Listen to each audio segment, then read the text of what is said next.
एक संतुलित वैज्ञानिक आध्यात्मिक जीवन पद्धति नहीं होने से रोग होते हैं। इसको हम बड़े शब्द में कहें तो योग यदि जीवन पद्धति में नहीं होगा तो रोग होने ही है। ये 7 बड़े कारण बताया। अब मोटापा के बड़े कारण क्या है? मोटापा का सबसे बड़ा कारण जो है योग का जीवन पद्धति में नहीं होना, स्वस्थ जीवन पद्धति ना होना। अब स्वस्थ जीवन पद्धति में अर्थात श्रम कम होना, लेस फिजिकल एक्टिविटी, ये मोटापे का एक बड़ा कारण है। फिर ज्यादा फूड का इंटेक, वो भी फिर माने योग एवं स्वस्थ जीवन पद्धति न होने से सब रोग होंगे, एक बड़ी प्रॉब्लम आएगी। किसी भी बीमारी के जब मूल में जाएंगे, मोटापा के मूल में भी जाएंगे तो यही पाएंगे या तो जेनेटिक रीजंस हैं उसके, क्योंकि बैक्टीरियल वायरल तो डिजीज है नहीं है। एनवायरमेंटल भी कम है, उसमें एनवायरमेंट का थोड़ा असर होता है, ज्यादा असर नहीं होता है। हाँ, कई बार बीमारियों के लिए दवाइयां खाते हैं, जैसे माताएं बहनें प्रेगनेंसी के बाद कुछ मेडिसिन खाते हैं या कुछ दवाइयां ली जाती हैं, हार्मोन्स लिए जाते हैं, स्टेरॉइड लिए जाते हैं, उनसे कई बार मोटापा हो जाता है। ड्रग से डिजीज होती है। और गलत जो हैबिट्स हैं, वो चाहे वो ड्रग्स की है या वैसी भी, ज्यादा खाने की आदत, Coca Cola, Pepsi, burger, pizza, जो असंतुलित जीवन पद्धति है और योग ना होना। योग होगा तो दूसरी चीजें अपने आप ही ठीक हो जाती हैं। कोई गलत समय खाना, गलत चीजें खाना, बहुत सी चीजें। मैं तो जैसे कहता हूं कि ये यदि आप अपने पूरे जीवन को नर्क बनाना चाहते हो तो बीड़ी, सिगरेट, शराब पीना शुरू कर दो, पूरा जीवन नर्क बन जाएगा। एक खराब आदत डाल लो नशा करने की तो आपका पूरा जीवन तबाह हो जाएगा, और एक योग करने की आदत डाल लो आपका जीवन स्वर्ग बन जाएगा, और एक नशा करने की आदत डाल लो आपका जीवन नर्क बन जाएगा। तो मोटापा के का बड़ा कारण एक तो जेनेटिक है, दूसरा उसका बड़ा कारण जो है ये थायराइड की प्रॉब्लम है, तीसरा बड़ा कारण जो है वो असंतुलित जीवन पद्धति, सही समय से ना खाना, समय पर ना सोना। तो आपके पास में कोई भी मोटापा का पेशेंट आ रहा है तो आपको ये देखना है कि ये मोटापा है क्यों, फिर जिस कारण से मोटापा है उसका निवारण करें। थायराइड की प्रॉब्लम है तो उसको बताइए, ये एक्यूप्रेशर का पॉइंट करें। और सर्वांगासन यदि वो कर सकता है पेशेंट तो उसको सर्वांगासन करवाइए, हलासन करवाइए, उष्ट्रासन करवाइए आसनों में।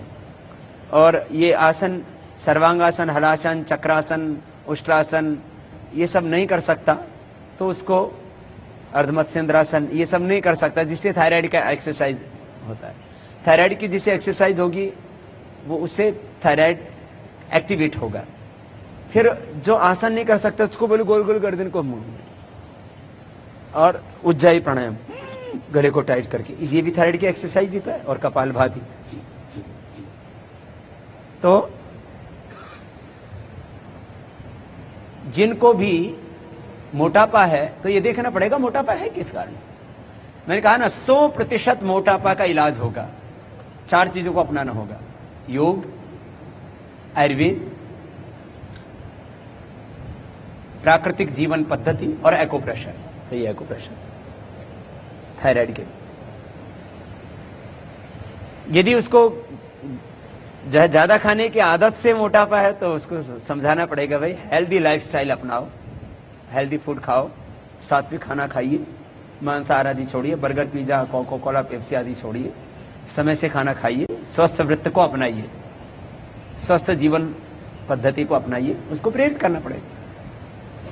यदि उसको जेनेटिक रीजन से मोटापा है तो उसको प्राणायाम के लिए ज्यादा प्रेरित करना पड़ेगा। व्यायाम और प्राणायाम से जो जेनेटिक मोटापा है वो भी दूर होता है। जीन्स का स्ट्रक्चर चेंज हो जाता है प्राणायाम से, ये बड़ी बात है। फिर मोटापा का कारण दवाइयां आदि होती, कोई ऑपरेशंस आदि होते हैं, तो ऑपरेशंस और दवाइयों के कारण से जो बॉडी में टॉक्सिसिटी बढ़ी है उसको कम करने के लिए, उसको उपवास करने के लिए कहिए, या 7 दिन 15 दिन वो योगग्राम में आ जाए, ज्यादा प्रॉब्लम है तो उसको उपवास करवा देते हैं, शरीर को शुद्ध कर देते हैं, षटकर्म करवा देते हैं, पंचकर्म करवा देते हैं। पंचकर्म षटकर्म ज्यादा अशुद्धि बढ़ जाती है, उसके लिए बहुत अच्छे होते हैं। और फिर उपवास सप्ताह में या 15 दिन में एक बार तो सबको करना चाहिए। जो बच्चे हैं उनको उपवास मना किया जाता है। और रोगी कैसे? जिनको हार्ट की प्रॉब्लम है, जिनको हाइपर एसिडिटी है, जिनको डायबिटीज है, जिनको ऐसी बीमारियां हैं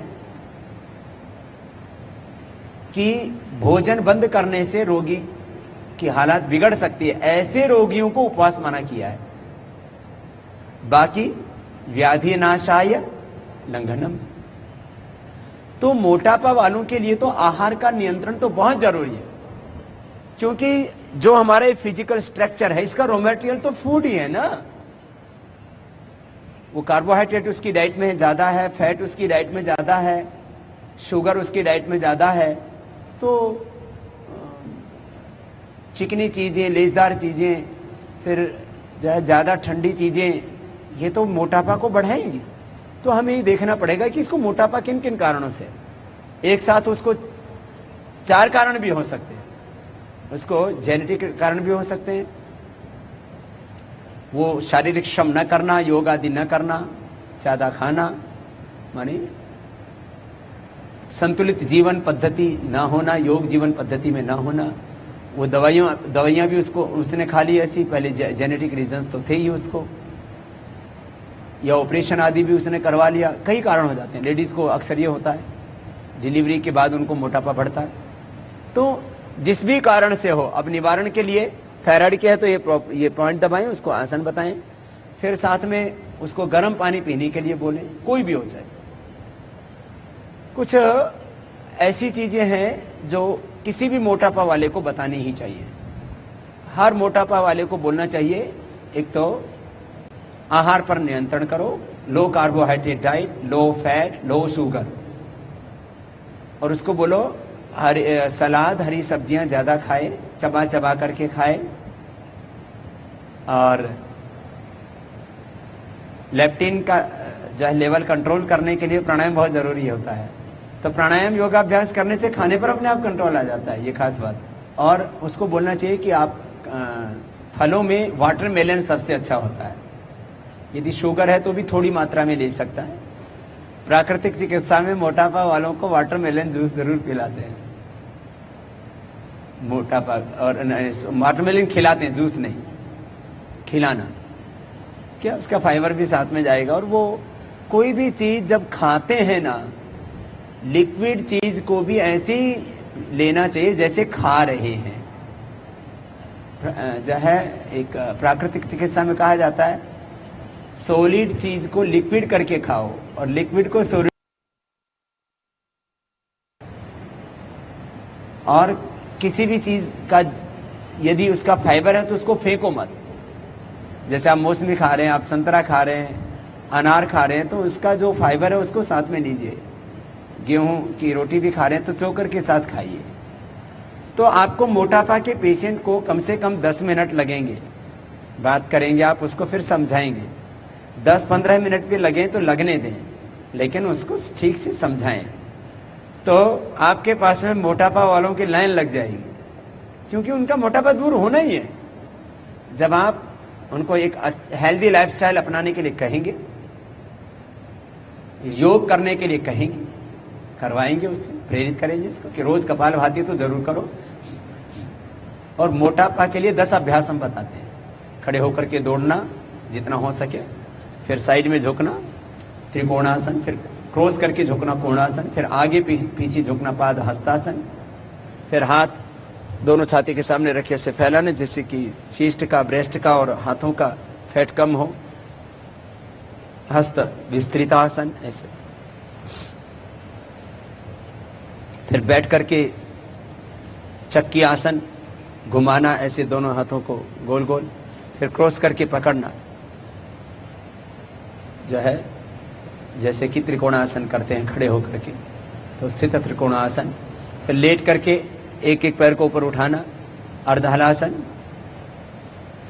एक पाद उत्थान आसन, एक एक पैर से कर सकते हैं, दोनों से भी कर सकते हैं। अर्धहलासन की स्थिति में पैरों को ले जाना लाना, पाद वृत्तासन गोल गोल घुमाना और साइकिलिंग। ऐसे 10 अभ्यास मोटापा वालों को जरूर करने चाहिए व्यायाम के तौर पर।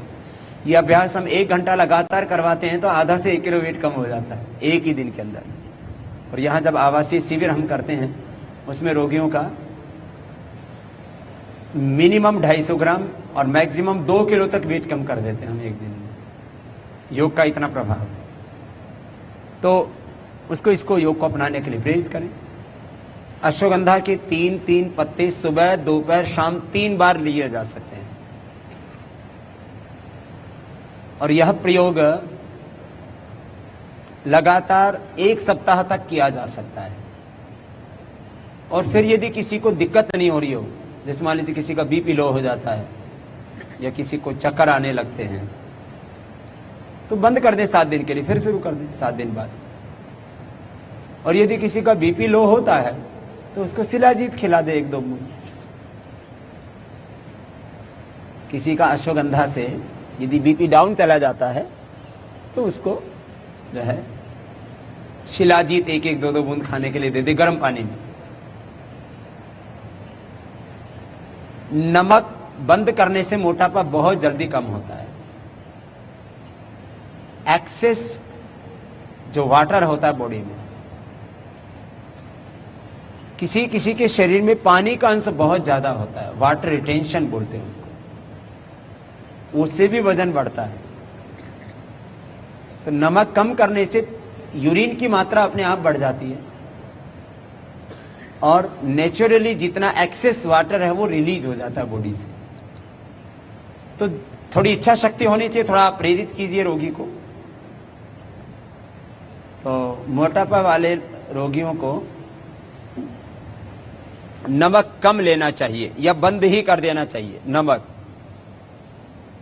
मीठा, तली हुई चीजें, घी और जो भारी वस्तुएं हैं, जो फास्ट फूड है, ये तो सब बंद करना ही पड़ेगा।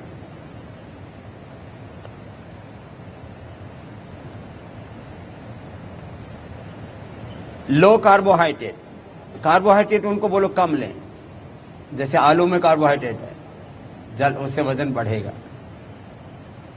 चावल में ज्यादा कार्बोहाइड्रेट होता है, उससे वजन बढ़ता है। इसलिए गेहूं में कम है, दालों में कम है, तो उनको बोलो मूंग की दाल लें।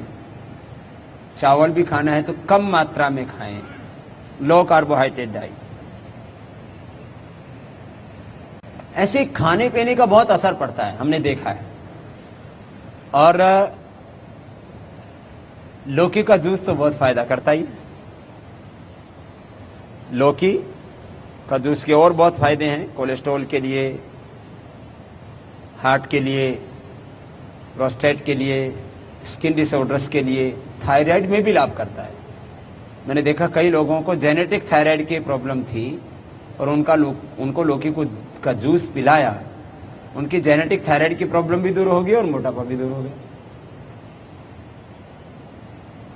हीमोग्लोबिन भी बढ़ता है इससे। कड़वी लौकी नहीं होनी चाहिए। तो मोटापा के रोगी को हमको ऐसे नहीं मानना चाहिए ठीक है आप योग कर लेना जी। अरे क्या योग कर लेना, प्राणायाम कर लेना जी, कपालभाति, अनुलोम विलोम इसको बताओ, आधा घंटा करो कपालभाति, 15 मिनट कम से कम अनुलोम विलोम। खाने पर उसको पूरा समझाइए एक डाइटिशियन की तरह। हमारे वैद्य के कई रोल एक साथ होते हैं। अभी क्या होने लगा है, डाइटिशियन अलग हो गया है, फिजिशियन अलग हो गया है, डायबिटिशियन अलग हो गया है। डॉक्टरों की इतनी श्रेणियां होगी, एक आदमी को यदि अपने हेल्थ के बारे में कंसल्ट करना है तो उसको कम से कम 10 आदमियों के पास जाना पड़ेगा।